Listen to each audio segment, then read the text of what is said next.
que vous en savez dans cette histoire de manque de liquidité à la Banque centrale?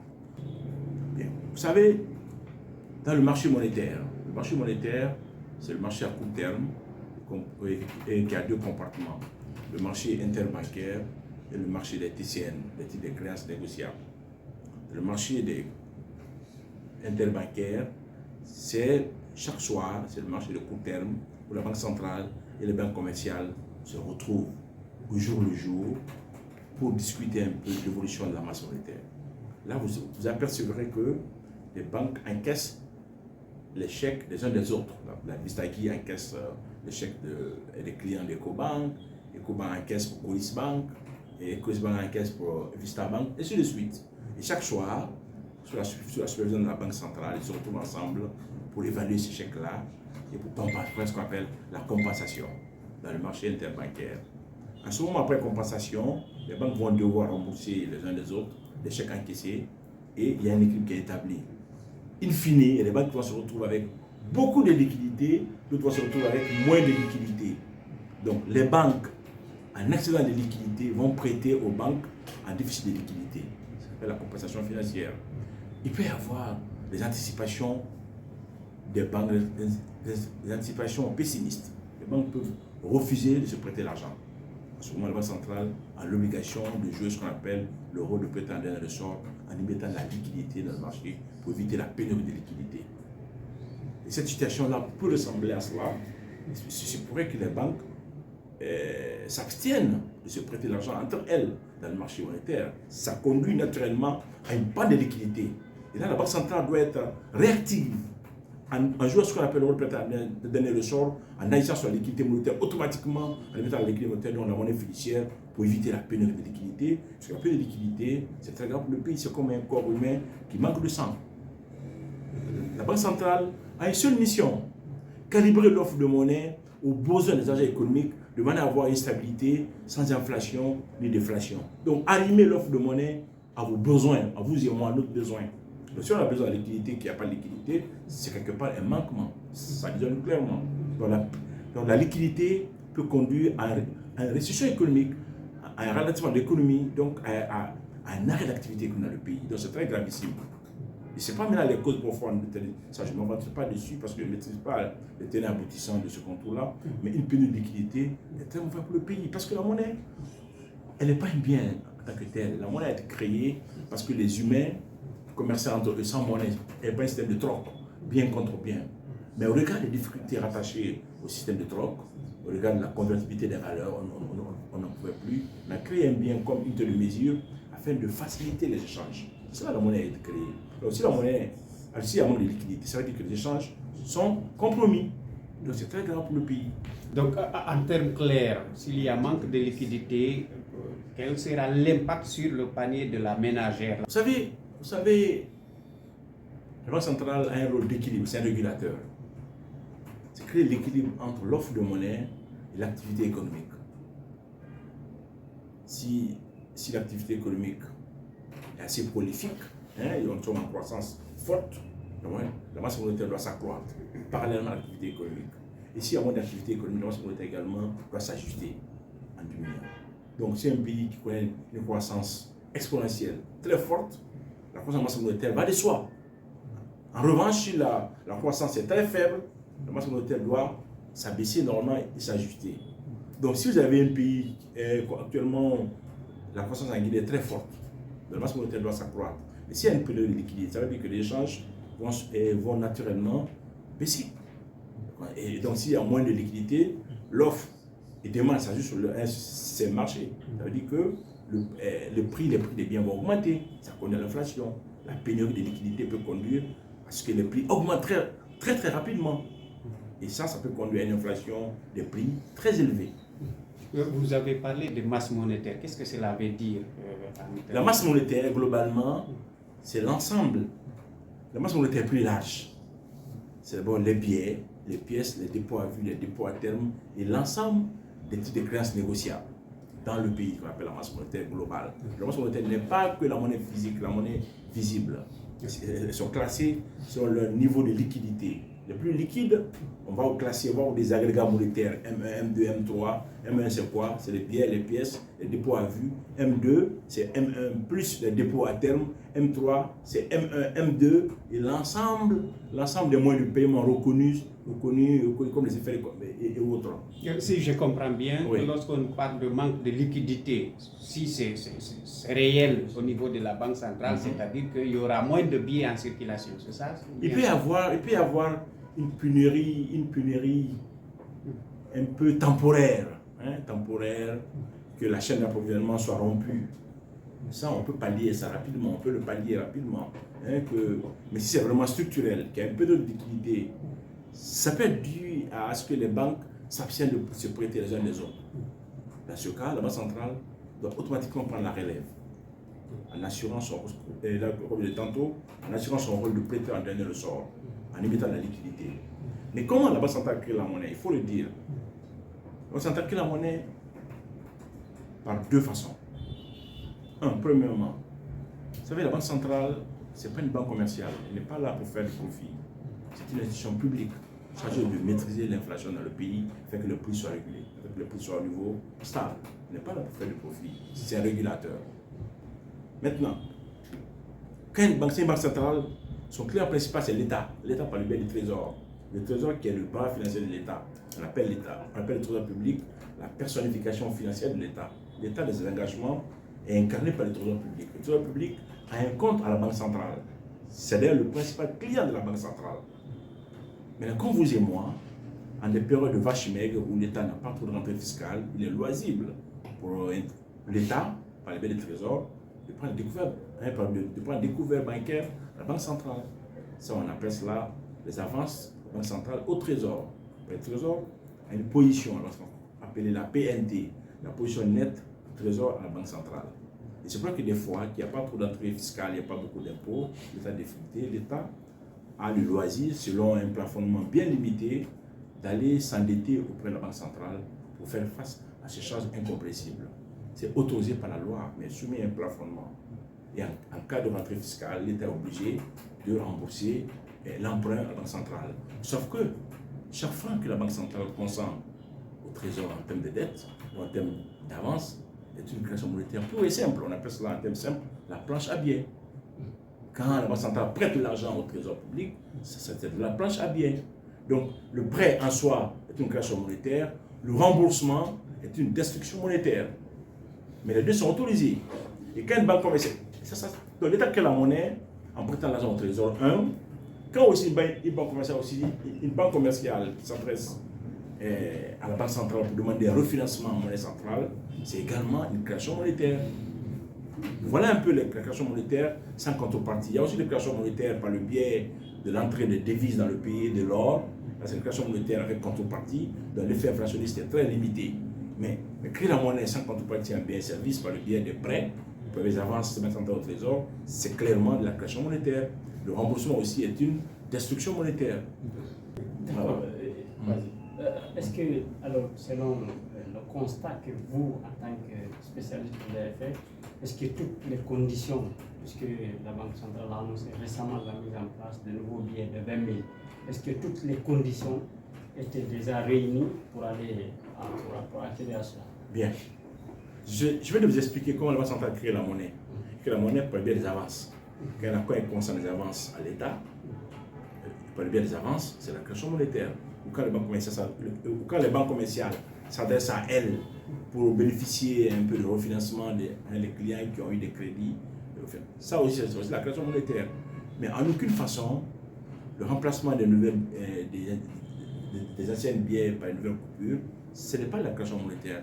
C'est purement et simplement de l'injection monétaire. On injecte des liquidités dans la masse monétaire globale. L'idéal aurait été que, à chaque fois qu'on remplace des nouveaux billets, et qu'au même moment, on retire les anciens. Mais sauf que le communiqué dit que les anciennes coupures doivent exister concomitamment avec le nouveau billet. C'est là où ça me pose problème. Normalement, c'est un simple remplacement, ce n'est pas de la création monétaire. C'est un simple remplacement des billets en y mettant plus de sécurité, en y mettant plus d'assurance, de garantie, pour éviter que des faussaires s'en servent pour dupliquer la monnaie de façon indue. Là, C'est tout à fait normal. C'est le rôle de la Banque centrale de le faire. Mais sauf que si les anciens biens ne sont pas retirés, ça va gonfler la masse monétaire de la circulation. Et là, ça pourrait conduire nettement à l'inflation. Et quand la démarche constitue à aboutir plutôt au retrait des anciens billets, comment on appelle ça alors? Bien. Normalement, l'idéal aurait été, quand on émet de nouveaux billets, c'est un simple remplacement. Des billets usés ou des billets fatigués, des billets complètement déglingués qu'on doit remplacer, ou des billets qui n'ont pas trop de niveau de sécurité, dont le faussaire s'en sert pour souvent faire des faux billets. La Banque centrale a toute la possibilité de remplacer ces billets-là, normalement. Sauf que normalement, les nouveaux billets devaient être des billets de remplacement. Ça veut dire que parallèlement, on devait chercher à retirer au fur et à mesure ces billets-là en circulation. Et ça, c'est tout à fait normal. Mais là où ça pose problème maintenant, que ces billets-là coexistent avec ces anciens coupures-là, là, ça pourrait poser problème. Oui, est-ce que alors on peut suspecter le manque de liquidité à la Banque centrale? Bon, ça, je ne m'aventurerai pas à le dire parce que je n'ai pas tous les contours de cette question. Est-ce que parce qu'il y a liquidité qu'on a émis de nouveaux billets? Ça, je ne saurais le dire. Ça, je ne saurais le dire parce que je ne sais pas trop. Est-ce que c'est pour cela? Là, c'est un peu raccourci pour moi de le dire. Oui. Alors, l'autre question, c'est que la fabrication de la monnaie, par exemple, les nouveaux billets de 20 000, Oui. L'opération n'est pas gratuite. Bien. Vous savez, l'une des ressources fondamentales et garanties de toutes les banques centrales du monde, c'est ce qu'on appelle le seigneuriage, le droit du seigneuriage. Les seigneuriages. Le seigneuriage, c'est l'une des ressources pérennes, garanties de toutes les banques centrales du monde. C'est quoi le seigneuriage? Quand la banque centrale, pour fabriquer les billets de 20 000 là, peut-être que le coût de fabrication peut être de 1 000 francs ou de 2 000 francs par billet, n'est-ce pas? Exemple, on va en Chine, on va fabriquer les nouveaux billets de 20 000. Le coût de fabrication peut être par exemple de 1 000 francs ou de 2 000 francs pour chaque billet. Alors que la valeur faciale du billet, c'est 20 000. En fait, la différence entre 20 000, la valeur faciale, et le coût de fabrication. Par exemple, le coût de fabrication serait de 1 000 francs par billet. Il y avait 1 000 francs moins 20 000 francs. Ça combien? Ça fait 19 000 francs, n'est-ce pas? Ça veut dire que 19 000 francs là revient de facto à la Banque centrale comme une richesse acquise pour la Banque centrale. Ça, c'est l'une des richesses garanties de toutes les banques centrales du monde, le seigneuriage. C'est l'une des principales ressources de la Banque centrale. Donc là, c'est aussi émettre de nouveaux billets, en remplaçant de anciennes coupures, c'est aussi s'enrichir. Oui, c'est aussi une source de blanchiment de la Banque centrale s'enrichir aussi par ce biais-là. C'est tout à fait normal. D'accord. Suite à l'annonce de la mise en place de ce nouveau biais, on a écouté, par exemple, puisque nous sommes tout le temps en contact avec les pauvres citoyens. Il parlait tout à l'heure des pauvres dames qui partent chaque jour au marché, qui pensent que dans la mise en place des nouveaux biais, le gouvernement ou la Banque centrale doit tenir compte des préoccupations des citoyens et que dans le contexte, ce qui veut dire que dans le contexte actuel, ce dont on a beaucoup plus besoin, c'est des petites coupures, 500, 1000 francs, qui créent souvent des problèmes entre les passagers, les chauffeurs, le vendeur et l'acheteur, etc. Ouais. Quelle explication vous donnez? Bien, sur le plan pratico-pratique, quand vous prenez un taxi, Madina, je peux vous dire qu'il n'y a pas de monnaie. Il n'y a pas de monnaie, il n'y a pas de change. Vous voulez absolument aller au travail, vous êtes pressé. Vous avez un bel 5 000, vous êtes prêt à lâcher le bel 5 000 pour, même si c'est 1 000 francs, 2 000 francs à payer, vous dites, bon, gardez le reste. Ça, c'est un peu dans le réflexe du Guinéen. C'est tout à fait normal. Et ça veut dire quoi? Ça veut dire qu'au lieu de payer 2 000 francs, 1 000 francs, vous allez payer 5 000. Et là, ça veut dire que, normalement, si on s'habitue à cela, ça peut, les habitudes peuvent s'ancrer, devenir un peu la norme. Et là, ça peut conduire à quoi? À ce que les prix des transports augmentent dans le pays. Et quand le prix augmente dans le pays, ça peut conduire à l'inflation. Donc c'est l'inflation des prix. Et c'est pourquoi il est très important qu'on tienne compte un peu des besoins des agents économiques. Le rôle de la Banque centrale, c'est aussi ça. Donc oui, je suis tout à fait d'accord que ces nouveaux biais-là doivent tenir compte des impératifs d'échanges commerciaux entre les agents économiques par l'émission des nouveaux billets de 1000 francs, de 2000 francs et autres, afin de faciliter les échanges. Il y a eu avant, il y avait des billets de 10 cedi, mais qui ont quasiment disparu. Et actuellement, parce qu'actuellement, vous ne trouvez plus de biens échangés à 1000 francs, achetés à 1000 francs, et à 100 francs, il n'y en a plus, 500 francs, il n'y en a plus. Et forcément, ces biens-là vont reculer. Alors, si nous voulons que l'inflation soit réduite, il est aussi important que ces biens-là, de 500 francs, de 1000 francs, de 2000 francs, soient produits massivement. C'est très important. Oui, alors peut-être une avant-dernière question. C'est que vous aviez dit tout à l'heure, lorsque l'État met en circulation de nouveaux billets, il devrait en retirer les anciens. Absolument. Est-ce qu'il y a un délai pour ça? Il n'y a pas de délai pour ça, mais là aussi, c'est un peu un couteau à double tranchant. Imagine que l'État disait, bon, on émet les nouveaux billets de 20 000 francs, les anciens ne sont plus valables.